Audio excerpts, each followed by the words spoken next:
Nós recebemos um comentário de um amigo português, para começar, né? Olá, viajantes, viajeros. E arvorezinhas do nosso Nosso coração. Começando aqui, olha, num lugar diferente hoje. Nós estamos aqui na Praia Rasa, caminhando para fazer esse vídeo para vocês. Agora Está sim, lindo, voltando. E aí nós recebemos um comentário, eu preferi não responder em texto, para falar um pouco, porque esse comentário vai trazer bastante coisas para a gente falar sobre o Brasil, né? Um amigo português comentou aí sobre um vídeo que a gente fez falando que o turismo no Brasil está aumentando, né? O Brasil está crescendo no interesse turístico. E ele botou uma risada, né? Dizendo que só Lisboa recebe praticamente a mesma quantidade de turistas internacionais que a gente recebe no Brasil. E isso é uma questão muito fácil de resolver, né? A gente resolveria com 2 linhas de texto. Eu acho que é uma comparação muito pequena, né? Muito simplória e um desconhecimento gigante sobre... Acho que injusta também. Mas acho que mais um desconhecimento gigante sobre geografia, né? Porque Brasil é um país continental, né? Então, só para começar, se fosse contar os mineiros como turista internacional, a gente já estaria dando uma lavada. É muita gente. Eu digo mineiro porque Minas Gerais é um estado gigante, né? Tem muito mineiro que atravessa 7, 8, 10 horas de viagem para chegar aqui. E a gente está falando do estado que está aqui do ladinho, né? Enquanto Portugal é... É um ovinho, gente. Portugal é nada, né? Só que Portugal está na Europa. E a Europa são vários paisezinhos ali que você vai a pé de um para o outro. A gente vai para a Alemanha agora de volta, a gente vai a pé para a Holanda. Então, os turistas internacionais que vão para Portugal, francês, italiano, alemão, espanhol, é a mesma coisa de um capixaba, de um mineiro tá vindo visitar a gente aqui. Exatamente. E eu tô falando de estados que estão do lado, né? Imagina quem vem do Ceará, quem vem do Rio Grande do Sul. Mas enfim, entrando um pouquinho mais a fundo nessa questão, esse não é só um desconhecimento nem um erro de um português. Esse é um erro comum também na hotelaria, né? No próprio Brasil e como a gente enxerga. Aqui, por exemplo, hoje a gente não tem um cruzeiro ali, mas é um erro comum que eu vejo em Arraial do Cabo, em Búzios, que é a cidade se desenvolver em busca desse tipo de turista, afastando o nosso turista internacional, como o português, que é o mineiro, que é o paulista. E por que eu digo assim? Porque essas cidades elas estão começando a cobrar taxas, né, absurdas e muitas das vezes inacessíveis, inalcançáveis. E a função dessas taxas, e a gente sabe, porque a gente acompanhou o turismo aqui, é justamente internacionalizar o turismo, né? É trazer o turista que ganha em euro, português, ou pessoal que vem de fora, o americano, e afastar a população que sustenta de fato a cidade. Lembrando que, fazendo um adendo rapidinho, que pra gente viajar dentro do Brasil, às vezes sai mais caro do que para a Europa. do que a gente ir pra Europa. Exatamente. Então muita gente que tá aqui também às vezes prefere sair do que ficar por aqui. Então eu acho que é um erro, né, muito comum nas cidades brasileiras, o foco nesse turista internacional como se isso fosse turista, como se isso fosse turismo válido. E hoje, como eu disse, não tem cruzeiro. A cidade de Búzios está se preparando toda para receber os transatlânticos, mas não tem, geralmente eles ficam ali.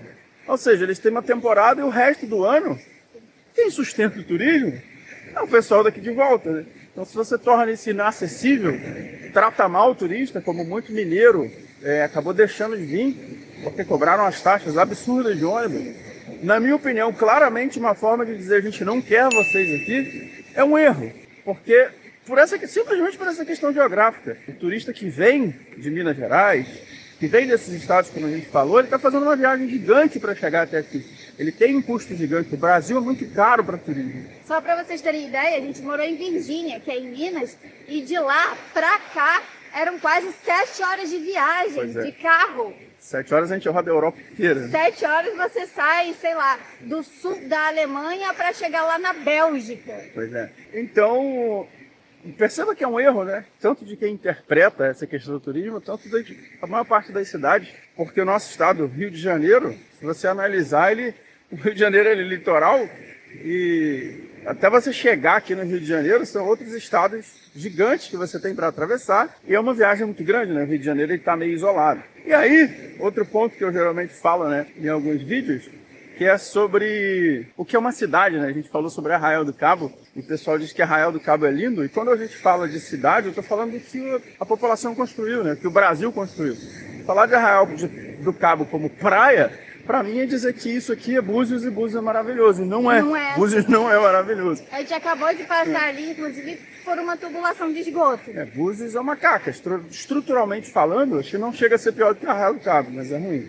E aí eu vou dar um exemplo, por exemplo, do Ushuaia. Conhecido como o fim do mundo. É um case de sucesso. Dubai, que era no meio da areia, né, no meio do deserto, Dubai fizeram... não era nada. Então, dizer que o Ushuaia não é um mega case de sucesso seria um grande erro, né? Porque o Ushuaia literalmente está no fim do mundo. E a gente veio conversando sobre isso, porque se falassem só que é a última cidade da América do Sul, vamos dizer assim, não teria lá tanta importância. Mas eles contam uma história, entendeu? Tem um sentimento envolvido. Eles criaram todo um turismo para um lugar micro que tecnicamente não teria nada. Ninguém. Ou seja, a Argentina em si já é um país que é no extremo sul, né, do continente, e o Ushuaia está no extremo sul da Argentina. O que é ainda muito difícil de chegar, que você ainda tem que pegar a embarcação, troca de continente, você vai para uma ilha, na verdade, é fora do continente. Você tem que entrar no Chile, você sai da Argentina, entra no Chile, para sair do Chile para entrar na Argentina. Ou seja, é extremamente complicado chegar na Argentina. E a gente chega lá e tá cheio, né, o Ushuaia. Cheio, lotado. Então, e lá não é uma cidade assim que foi minimamente adaptada para receber turismo. Não, é uma cidade inteira. Tem infraestrutura, tem shopping, tem tudo. É uma cidade linda. Então essa referência é uma referência de dizer, olha, se o Ushuaia receber 10 turistas a mais, já é um mega case de sucesso, porque o turista de lá basicamente é brasileiro e chileno, né? São os países mais próximos. Mas quando ele recebe um turista desse, europeu, americano, o pessoal está praticamente dando meia volta no mundo para chegar na Argentina. E tem bastante, não é pouco não. E nesse caso é o que a gente estava falando, né? O Brasil tem sim seus pontos positivos, tem seus sucessos que estão crescendo, algumas eu acho que com foco errado, mas o Brasil cresceu bastante a atração turística, o interesse turístico. Muitas cidades estão sim se desenvolvendo, melhorando esse foco, essa recepção para o turista, com erro nisso, né? Muita gente tem na mão ali dado, como Piquete, que é uma cidade que eu falo que tem muita coisa legal, Virgínia, que está dado, né, a natureza ali, mas a cidade não se desenvolve com olhar no turismo. Então Búzios sim, tem praias incríveis, praias maravilhosas.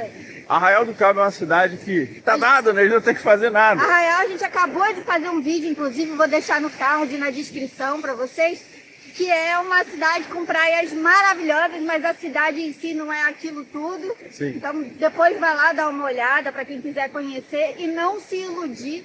Tem que ir com a cabeça aberta, porque não é tudo que as pessoas falam. E é mais ou menos essa mensagem que a gente sempre tenta passar, né? A gente vê o pessoal desvalorizando muito a sua cidade, e às vezes cidades que foram feitas realmente num lugar onde não tem recurso nenhum e conseguiram fazer. Mas tem um jeito de valorizar. Sim, claro. Algumas coisas, sabe como?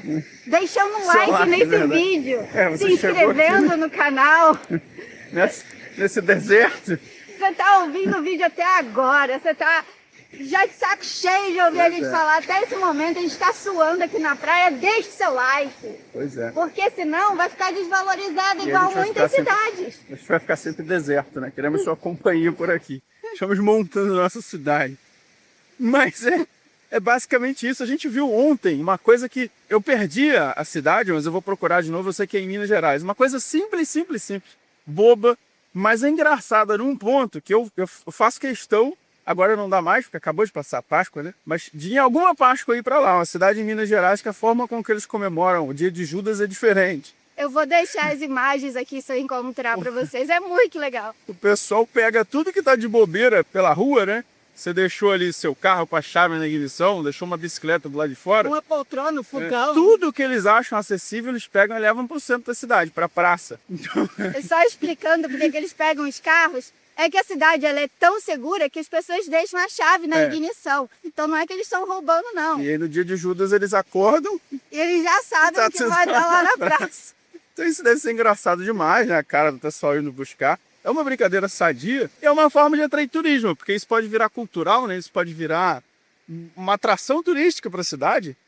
E é esse ponto que a gente traz, né? Muitas cidades têm tudo para ser incrível e não são, enquanto a gente tem muita cidade. E eu acho que esse é o foco que eu queria trazer daqui para frente, né? Mostrar um pouco das cidades que o pessoal com pouco faz muita coisa, né? Como Gramado tecnicamente não tem nada. Gramado foi construída para isso É. e ela é muito pequena. Penedo, como a gente fala sempre. Nossa. Então são cases de sucesso que fazem com que o Brasil de fato se torne mais atraente, tragam mais coisas legais. E em resumo é dizer que a gente já fez um vídeo falando sobre o Cristo Redentor, né? Já Muita vou cidade- deixar no card também. As cidades já não fazem quando querem fazer alguma coisa, fazem uma coisa copiada, né? Ah, vamos copiar o Cristo Redentor, quando na verdade podiam valorizar a cultura, né? Valorizar aquilo que a cidade E tem. foi Volta Redonda que fez a capivara? Pois é, tem o... Chega de Acho que é Barra Cristo. Mansa, né? O Barra prefeito Mansa, de Barra isso. Mansa que fez a Capivara. estátua da capivara, aproveitou o momento. Então, é mais ou menos isso, dizer que essa comparação com Portugal é absurda, porque lá é tudo fácil, né? Tudo vizinho. São vários países pequenininhos. E aí, óbvio, né? Uma passagem a gente pagou da Alemanha para o Reino Unido, pagou 30 euros. Foi. Ou seja, uma passagem de lá para cá custou 1.000 euros. E aqui custou 1.300, 1.500 euros para rodar aqui dentro do país. Então é uma comparação que não faz sentido, o que não afeta a gente em nada, né? A gente sabe que o Brasil é gigante e tem apenas 500 anos desde que Portugal veio para cá, né? Nós somos um bebezinho. É, tem 500 anos a gente fez muita coisa, infelizmente. É desvio, é furto, se desfez, se acabou, como o Museu do Rio. Mas o Brasil está se desenvolvendo sim, está trazendo novidades turísticas sim. A gente vê cada vez coisas mais interessantes, mais coisas novas acontecendo. E uma das nossas metas é tentar trazer o máximo disso. A gente tem trago em outras plataformas, de outras formas, o conteúdo das novidades. Mas o Brasil está se tornando atraente por vários motivos. Mas, para conclusão, eu não gosto de falar que o Brasil é lindo por causa disso aqui, né? Igual o pessoal... É porque a gente não tá mostrando o lado de cá, ó. É. Olha o lado de cá. Essa aqui também é uma outra realidade. Olha a Ah, mas acho que quantidade. deu para ver nas imagens, né? Quantidade alga. de alga que tem aqui, ó. É lindo, A é gente lindo. Não mostrou a infraestrutura das ruas quebradas. Pois é. Mas a questão é que a praia também nem sempre tá com essa extensão de areia. As coisas que acontecem fora das câmeras são outras. Mas geralmente quando a gente ouve falar que o Rio de Janeiro continua lindo, o pessoal usa paisagem, né? Como exemplo, isso também é um erro, porque o Rio de Janeiro é a cidade, é o que a cidade faz. E o Rio de Janeiro, se a gente for analisar no macro e tal, não estou falando de tirar foto em pontos turísticos. O Rio de Janeiro é horrível, é um inferno. A máxima do Rio de Janeiro é horrível, infraestrutura largada. Rio de Janeiro é favela, e é isso. A máxima do Rio de Janeiro é a favela. Não contra o pessoal da favela, mas é porque de fato é uma infraestrutura que não foi feita pensada, não foi feita pensando na estética, não tem infraestrutura nenhuma. Infelizmente, ninguém ajuda a que melhore, né? Então, em suma, é isso, é dizer que o melhor da sua cidade é aquilo que o povo faz, né? Então, várias cidades aí, como a gente viu lá em Santa Catarina, e várias cidades são muito bonitinhas, igrejas muito bem feitas, muito bem cuidadas. Que a própria população cuida e ajuda a manter. Então, isso é que faz uma cidade linda e mais ou menos dizer que para você que está fora do litoral aí, né? Não achar que a sua cidade não tem potencial turístico. Tem Porque sim. tem muita atração, muita coisa legal para fazer. E o que faz a cidade legal é a administração, né? É a população que tem interesse em fazer a cidade ficar legal. E diferente da Europa, que tem 3.000 anos, o Brasil está começando e está muito bem das pernas nesse sentido, né? Não Não no sentido político, É. econômico, mas a gente não tá também nos piores, a gente tá lá na metade, está no meio. É um dos exemplos é isso aqui, né? A gente dizer, muita gente que vem para Búzios diz que Búzios é bonito, é seguro e tal, mas tudo isso aqui é condomínio, tá? Então você vive dentro do condomínio, é óbvio que as ruas vão estar limpas, vão estar com segurança, tem lazer dentro do condomínio. Mas você paga imposto para tudo isso e ainda tem que pagar o condomínio para ter isso lá. Para quem tá chegando agora no vídeo, eu só queria deixar um adendo, o Anderson disse que ele estava terminando. Mas geralmente os nossos vídeos são assim, né? A gente fala, não, só para finalizar, e nunca é só para finalizar. Então não saiam do vídeo, porque sempre tem mais alguma coisa que a gente está trazendo aí para agregar. Mas basicamente é isso, né? Búzios aqui, desse ponto de vista, é legal, morando dentro de um condomínio, mas Acho que em analisando, qualquer lugar, né? Dentro do condomínio é melhor. Búzios como cidade, para mim é uma péssima cidade. Turística, é uma péssima cidade para cidadão, para civilização, para turismo eu digo porque começa pela rodoviária. Uma cidade que se vende como turista, como turística, não tem uma rodoviária bem feita, e Búzios não tem. Eu vou sempre lembrar agora da rodoviária de Nova Iguaçu. A gente veio de uma cidade que é muito mal falada, que é baixada, né? Mas a rodoviária de Nova Iguaçu é incrível. É enorme. É bem... Ônibus para tudo quanto é canto. É limpa, é bem cuidada. Tem infraestrutura de cidade de primeiro mundo. Enquanto Búzios e Arraial são cidades que se vendem como cidades turísticas, Não o turista é maltratado, né? Você Exato. chega de forma adaptada, fica em qualquer lugar, fica no sol, na chuva. E para mim esse é um dos aspectos que me fazem dizer que Búzios é uma cidade boa e péssima para qualquer aspecto. Búzios é ótimo para passar um fim de semana, é isso. E aí quando a gente fala Búzios é bonito, é isso, que é só vencer a praia. Aí não é Búzios, né? É a praia. Igual Arraial, que é a praia. Então é isso é mais um desabafo, é mais um diálogo. Eu queria falar sobre outras coisas que aconteceram com a gente, talvez eu faça num outro vídeo. Sim, até porque eu acho que esse já ficou bem longo. A gente está bem desanimado com o Brasil novamente. Mas é isso. Não comparem Brasil com a Europa. Até o próximo vídeo, galerinha. Um grande abraço, um beijo e tchau!